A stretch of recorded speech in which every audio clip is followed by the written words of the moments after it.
I'm Steve Wilkerson, and I'm with Jim Saunders, Executive Editor of the News Service of Florida. Jim, this past week, former Democratic candidate for governor Alex Sink dropped out of any contention for the race for governor, and let's talk about some of the ripple effects of her decision. First of all, what does that mean for Charlie Crist? Well, it looks like the field's, at least the Democratic sort of establishment, is kind of clearing the field for Charlie Crist.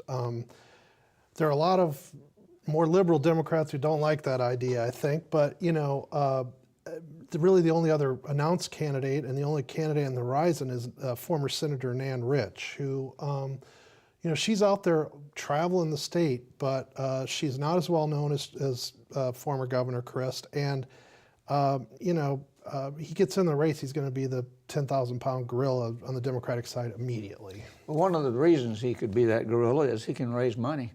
Plus, he has name recognition. Well, and he does. I mean, everybody knows him. Most people like him. Well, a lot of the Republicans don't like him anymore, but, he's a genial guy, and he gets along with people.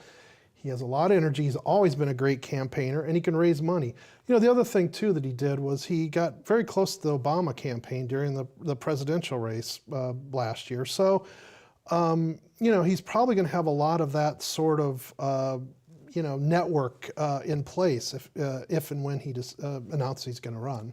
And if he does get the nomination, he'll have the Obama machine behind the Democratic nominee, and that could be very important. And that, I think, may be a reason that something else is going on, which is a steady attack on Mr. Crist by Governor Scott's team. Yeah, the Republican Party has been, for months, been attacking Charlie Crist pretty much daily, and I guess trying to soften him up a little bit before this race. It was interesting immediately when Alex Sink announced on Friday she was not going to run.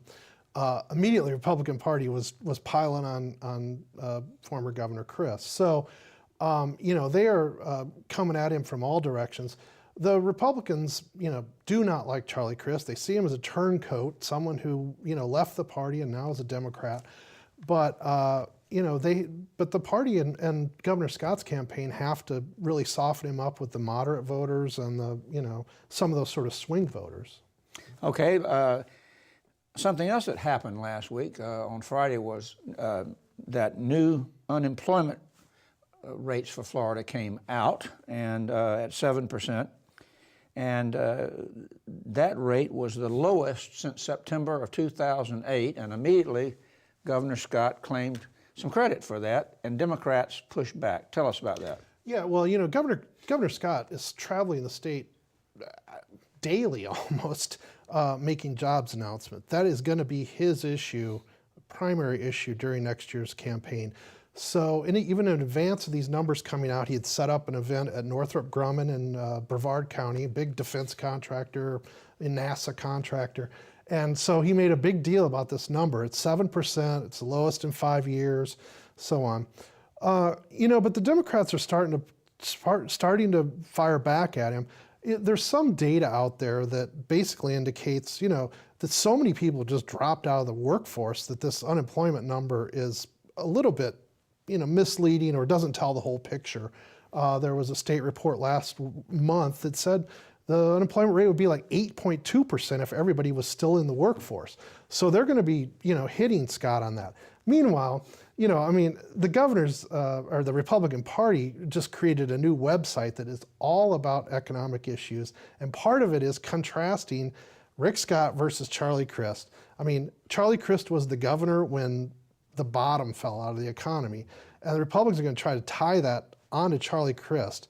Now, let's face it, the whole country's economy, the bottom fell out of it. So, whether it's fair or not may be questionable, but that's what's going on. It sounds exactly like the argument that Republicans are making about President Obama's claims that, he's created a lot of jobs and the unemployment rate at the national level is doing well. It's the exact opposite.